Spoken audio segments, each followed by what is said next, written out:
Herkese merhaba arkadaşlar, ben Emre. Bugün çok özel bir video ile birlikteyiz. Çünkü herkesin merak ettiği şans kartı ya da fırsat kartı diyebiliriz. Bu konuya derinlemesine bakış atıyoruz ve bu süreci bizzat yaşamış Baybars ile birlikteyiz. Kardeşim hoş geldin öncelikle. Hoş bulduk. Nasılsın? İyiyim, sen nasılsın? Teşekkür ederim. Bugün kendisinin buraya geliş hikayesini konuşacağız. Bahsettiğim gibi kendisi şans kartı ile birlikte Almanya'ya geldi ve şu anda Münih şehrindeyiz arkadaşlar. Bu ilginç hikayeyi dinleyeceğiz. Bu tarz videoların gelmesini istiyorsanız kanalımıza abone olabilirsiniz. Bizleri Instagram'dan takip edebilirsiniz. Baybars'ın da çok güzel bir YouTube kanalı var. Onun da linkini aşağıya bırakacağım arkadaşlar. Bence kesinlikle göz atmalısınız. Yorum ve hiç uzatmadan videoya geçiyorum. Öncelikle şunu sormak istiyorum. Şans kartından nasıl haberdar oldun ve neden bu şekilde Almanya'ya gelmek istedin? Mesela neden master yaparak gelmek istemedin atıyorum? Ya şimdi şöyle birkaç seçeneği değerlendirmek istedim. İlk önce dediğin gibi master yapma şansım vardı. Hı hı. Turist vizesine de başvurabilirdim. Veya o zamanlarda takip ediyordum bayağı internette işte çıkan haberleri. Şans kartı diye işte hani aslında ben D tipi ve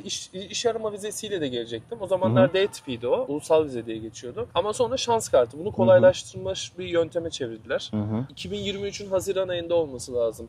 Şans kartını çıkarttılar. Ben bu şans kartını değerlendirebilirim. Tabii değerlendirilmesi Almanlarda düşünüp böyle şeye uygulamaları, hani prosedüre koymaları biraz daha uzun sürüyor. Sonra 2024'e girerken de buna başvurdum. Ondan sonra da işte biraz uzun sürdü tabii çıkması ama. Yani aslında benim çok fazla Almanya ile ilgili bir düşüncem yoktu ilk başlarda.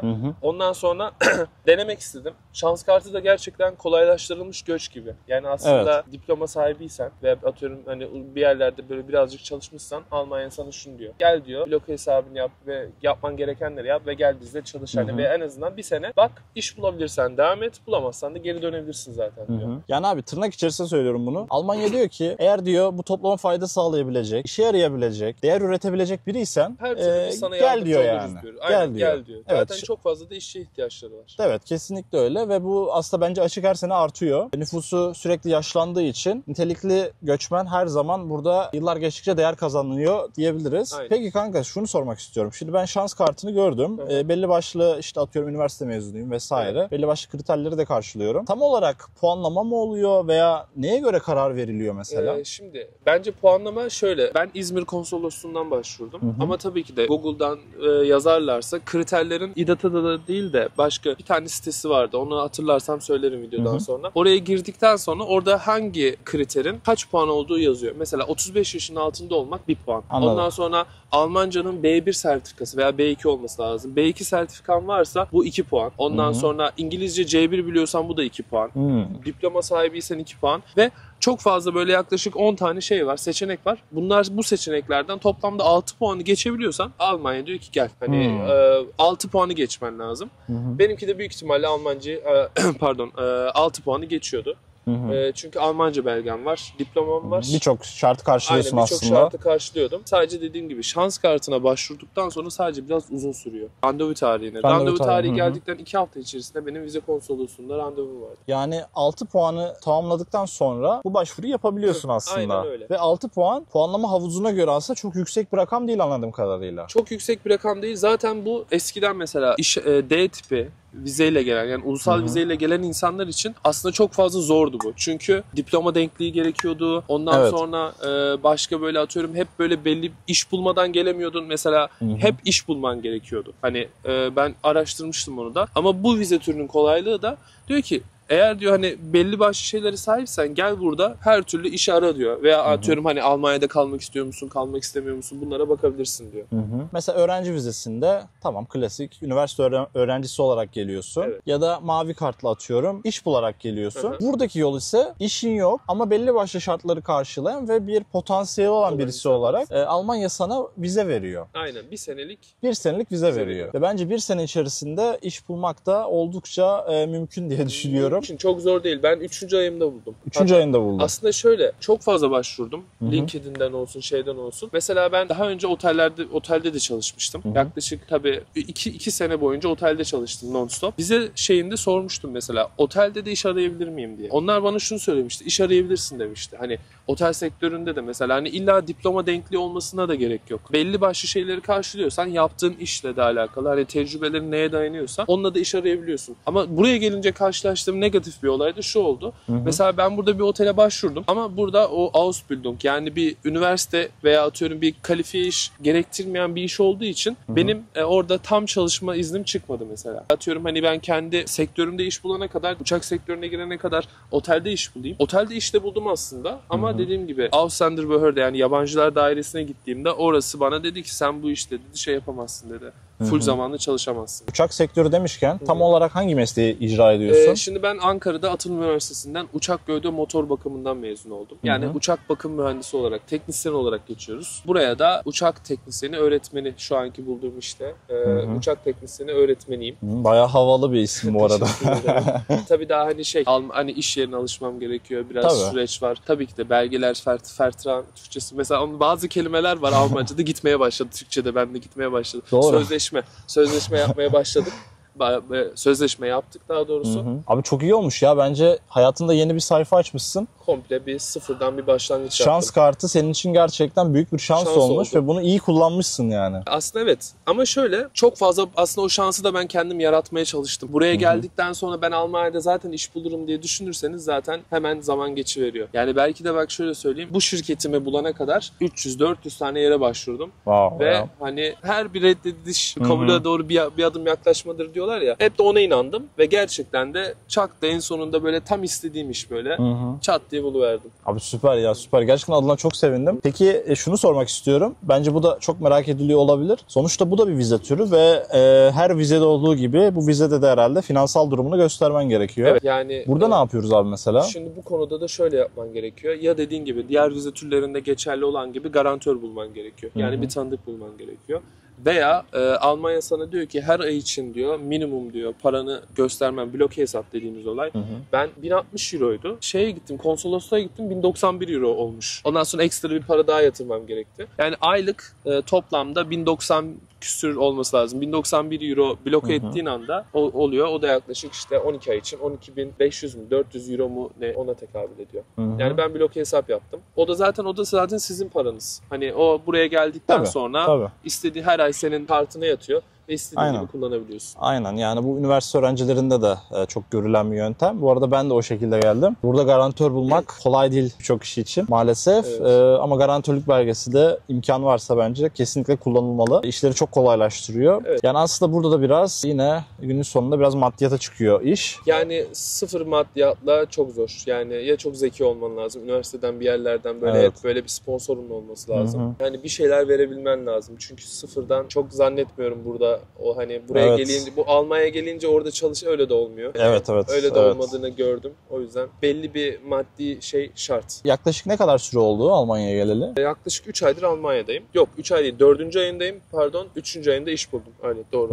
4 aydır Almanya'dayım. Güzel yanlarını da konuşuyoruz ama tabii negatif yanları da var. Bir tanıdıkta kalmak zorunda kaldım. Çünkü kiraya çıkmak istediğimde çok şey demiyor. Hani bloke hesabın yatıyor ama bu bir maaş göstergesi değil diyor. O da insanların inisiyatifine kalmış bir şey oluyor. Tabii ki de VGVS bulabilir. Hani paylaşımla o da bulabiliyorsun. Ama iş bulana kadar biraz zorluk çekiyorsun ne yazık ki. Yani doğru söylüyorsun. İyi tarafları da var, zor tarafları da var tabii ki. Her süreçte olduğu gibi ki yani şu anda yeni bir sayfa açmak, yeni bir ülke, yeni bir başlangıç söz konusu. Şimdi şans kartına ben ilk başvurduğumda dedim ki herhalde 1-2 ay içerisinde çıkar. Ama ne yazık ki 1-2 ay içerisinde çıkmadı. Planlarımı değiştirmek zorunda kaldım. Toplamda 11,5 ay randevunun gelmesini bekledim. Bu süreçte tabii iş de aradım. Bu süreci kolaylaştırmak isteyenler şunu yapabilir. Almanya'da iş bulursa, onunla iş sahibinden eğer sana bir mektup gelirse bu süreçte iş hızlanıyor. Ben tabii kendi işim olduğu için o zamanlar çalışıyordum. Onun gelmesini bekliyordum açıkçası. 11,5 ay sürdü. 11,5 aydan sonra bir e-mail geldi. Hatta inanamadım. Aha dedim hani gelmiş sonunda. O e-mail geldikten sonra 2 hafta içerisinde ben hatta şöyle kolaylık olsun diye kendi tabımda düşündüm. Dedim ki şimdi Ankara'dan başvuruyorum. Ankara'da kesin dedi uzun sürer. Ben dedim ki İzmir'den falan başvurayım. Belki oralarda daha yakındır. Belki de en uzun şey olan o oldu. 11,5 ay bekledim. Vize randevu tarihi çıktı. 2 hafta içerisinde bütün belgelerimi hazırladım. Zaten öyle bir belge hazırlıyorsun ki hani şu kalınlıkta diyebilirim sana. Çünkü kopyanın kopyasını istiyorlar. Hani toplamda belgeler şu kalınlıkta olsa toplamda ondan 2 tane daha çektirmen gerekiyor. Ondan sonra işte 2 hafta içerisinde içerisinde başvurdum. Ondan sonra 2 hafta içerisinde de vizem gelmişti. Hatta vize türüm geldi. Şans kartı gördüm. Direkt ayın 15'inde başlamıştı. 15 Şubat'ta. İşte tam bir sene. Şeydeki gibi değil. Schengen'deki gibi değil. Schengen'de sadece işte hani şey var. Hani orada bir şey yapıştırmışlar. Kağıt gibi bir şey yapıştırıyorlar. Ama bende 2 tane şey geldi. Bir tane kendi vizemin türü yapıştırdıkları. Üstünde de neler yapıp neler yapamayacağım. Toplamda 4-5 tane belge gibi böyle uzun cümleler yazmışlar. Mesela birincisi şu. Haftalık atıyorum ben o 1000 küsür euroyu bloke etmiştim ama 20 saate kadar çalışma izni veriyoruz sana diyordu. 20 saat istediğin bir işte çalışabilirsin. Bu da ne mesela? Kendi geçiminiz ekstra olarak rahat. Hani atıyorum burada bir tanıdığın varsa onun yanına girip haftada 20 saate kadar çalışabiliyorsun. Evet, üniversite öğrencileri gibi aslında. Aslında aynen üniversite öğrencileri gibi. Yani bir harçlık oluyor aslında sana. O da çalıştığın süreçte. Kendi işini kuramıyorsun bu süreçte. Orada maddeler var. Ve mesela bir kendi işinde işe girdikten sonra 2 hafta senden şey yapmanı istiyor. Probezeit, yani deneme sürecini yapmanı istiyor. Bu da benim ilgincime giden konulardan biriydi. Yani adamlar pasaporta bile direkt yazmış. Hani İşini kuramaz. Haftada 20 saat çalışabilir. Bir de deneme süreci yapmak zorundasın. Peki kanka, Münih bence, bu benim kişisel fikrim, Hamburg ile birlikte Almanya'nın en yaşanabilir şehri. Evet. Neden Münih'i seçtin? Onu da sorabilir miyim? Ben daha öncesinde Köln'ü ve Frankfurt'u biliyordum. Hamburg'u da gördüm. Şöyle söyleyeyim hatta sana. Ben ilk başta buraya gelmeden önce ben çok fazla ChatGPT ile konuşuyorum, tamam mı? ChatGPT'ye de herkes gibi. Herkes gibi. Yani benim en yakın arkadaşım ChatGPT. Bir de Pro'sunu aldığım için hatta bir yerde şey okumuştum. Demişlerdi ki ChatGPT Pro'nun IQ'su Einstein'dan 5 eksik falan. Ve ChatGPT'ye gerçekten sordum. Bütün kriterlerimi yazdım. Dedim ki şans kartıyla geldim, bunu yaptım, şurada okudum, şurada iş buldum, işte iş bulmayı istiyorum. Sen dedim olsaydın dedim nerede yaşardın dedim. Ben de olsaydım dedi. Bence Almanya'nın hatta şu soruyu sordum belki. Sence dedim Almanya'nın en güzel şehri neresi? Bana direkt dedi ki 1. sırada kesinlikle Münih koyuyorum dedi. Gerek ortamı olsun, gerek insanları olsun, gerek aurası olsun, gerekse hayat kalitesi olsun.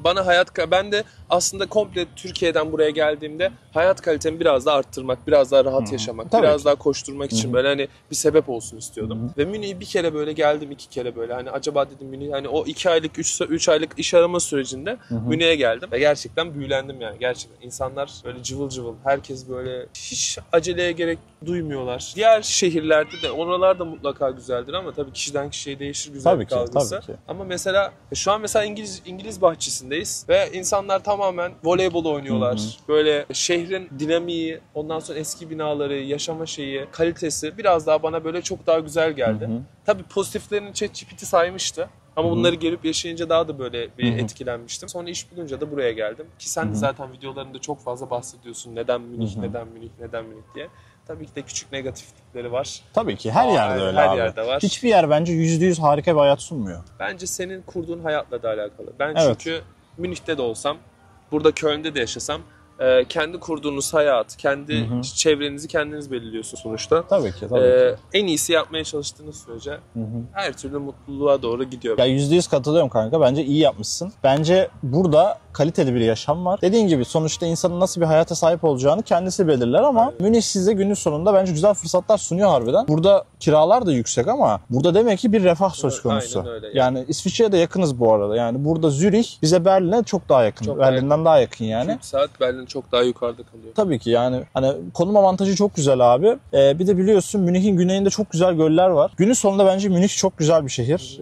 Bizim gibi çalışanlar için. Üniversite okumak için bilmiyorum ama biraz pahalı. Üniversite okumak için biraz pahalı olabilir ama bir yandan hem çalışıp hem de biraz hayatı böyle yaşamak istiyorsanız gerçekten Münih benim için tercih edilebilecek bir, yani 1. sıradaydı ve gerçekten 1. sırada oldu benim için. O yüzden çok mutluyum. Yani mesela şöyle baktığınızda şu an İngiliz bahçesindeyiz ve gerçekten mükemmel. Mesela seninle tanıştım. Gerçekten bunların hepsi böyle insanı mutlu eden, içten içe böyle huzur veren şeyler. Tabii ki, tabii ki. Yani burada anılar biriktirdikçe zaten burayı daha böyle insan benimsiyor. Daha bir evinmiş gibi hissediyorsun. Evin oluyor aslında. Dünya artık küresel küçük bir köy oldu arkadaşlar. Günün sonunda mutlu olduğunu görüyorum. Mutlu oluyorum ama çok da çaba gerekiyor. Yani evet hani oraya gelebilmek için işte atıyorum hani Şu an evet bu aralar mutluyum. Ama bundan bir 2 ay öncesine, ilk 2 ay öncesine kadar gerçekten şunu da düşündüm yani. Acaba dedim iş bulamazsam veya atıyorum Almanya'da mutlu olabilecek miyim? Yani bazen düşünmeyi bırakmanız gerekiyor. Evet. Ve bazı şeyleri yapmanız gerekiyor. Sana da aynısından bahsetmiştim. Ben düşünmeyi çok fazla bıraktım ama düşünmeyi bıraktım derken kontrol edemeyeceğim şeyleri düşünmeye bıraktım. Yani olursa olur, olmazsa olmaz. Hep yönüme böyle pozitif olarak bakmaya çalıştım. Zor zamanları geçtikten sonra gerçekten böyle hani bir uçak gibi düşünebiliriz. Uçak kalktığında ilk başta bulutlarla girer. Bulutları bir hayat olarak düşünebilirsiniz. Ne olacağı belli olmaz. İşte karanlıktır. Ama o bulutlardan biraz yukarı çıktıktan sonra bütün gökyüzü sizindir. O yüzden ben de o bulutları aştıktan sonra gerçekten mutlu olmaya başladım diyebilirim. Bence çok güzel özetledin. Yani günün sonunda şans kartı genel olarak insanların bildiği üniversite okuyarak gelmek ve iş bularak gelmenin yanında üçüncü bir yol olarak diyebiliriz. Bu bence ilginç ve çok önemli bir vize türü arkadaşlar. Ben de şans kartını, fırsat kartını biliyordum ama hiç böyle hani Baybars gibi gelen, buraya bu süreci yaşamış birisini tanımamıştım. Benim için de ilginç oldu abi. Valla çok güzel şeyler anlattın. Evet. Eklemek istediğin bir şey var mı? Eklemek istediğim bir şey, şu anlık aklıma gelen çok bir şey yok. Tabii ki de sorular olursa ben kendi yaşadığım tecrübeler açısından cevap vermeye çalışırım. Oraya belki Instagram, hani şu an en fazla kullandığım yer Instagram bırakabilirim. Ama tabii hani şöyle küçük bir YouTube'da çekmeye başladım ama dediğim gibi çok ileri şeyde değilim. Ama her türlü şans kartı ile ilgili videoları, her türlü soruları yardımcı olmaya çalışırım. Ben tekrardan sana teşekkür etmek istiyorum. Seninle tanıştığıma çok memnun oldum. Aynı şekilde. Sen de yarattığın için diyeyim. Evet arkadaşlar, bugün Baybars'la birlikte İngiliz bahçesinde harika bir video çektik. Konumuz şans kartıyla Almanya'ya nasıl gelinirdi? Eğer aklınızda bulunan sorular varsa aşağı yazabilirsiniz. Bu video hoşunuza gittiyse videoyu beğenebilirsiniz. Abone olabilirsiniz. Instagram, Telegram'da aktifiz diyorum ve lafı hiç uzatmıyorum. Bir sonraki videoda görüşmek üzere. Şimdilik hoşça kalın.